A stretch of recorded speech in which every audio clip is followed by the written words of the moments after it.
Okay mga bossing, so meron tayo ditong turbine flow meter. Yung turbine flow meter, minimeasure niya yung dumadaan na fluid sa kanya, dito sa pinaka-body niya.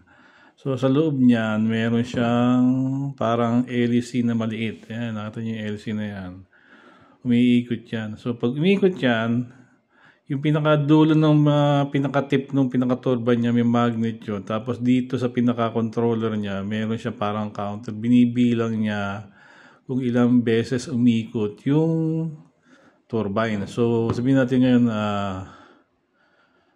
1.84 siya. Pag hinipan ko to,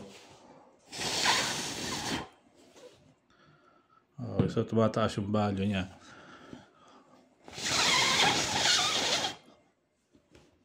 Okay. So, itong ganitong klaseng flow meter, pwede siya sa langis. Pang-measure nyo ng pwedeng bunker fuel o pwede rin yung diesel o gasoline. Basta fluid na pwedeng tinatawag na fuel oils. Or pwede rin siya sa tubig. Pero sa tubig na ito, pwede siya yung pumapasok na tubig sa bahay o kaya pumapasok na tubig sa process.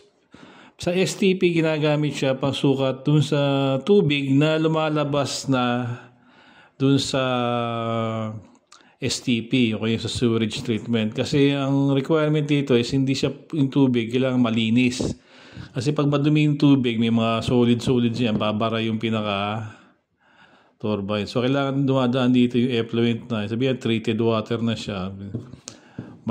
Yung filtered na siya. So, pwede yung sukatin siya rito. Ito ay isang cost-effective way para ma-measure nyo yung tinatawag na effluent discharge. So, kung meron kayong ganitong requirement, either for fuel oils o kaya sa measurement ng tubig, meron tayo dito niya sa Sonos Automation. Okay, so thank you and hintayin namin yung mga inquiry nyo.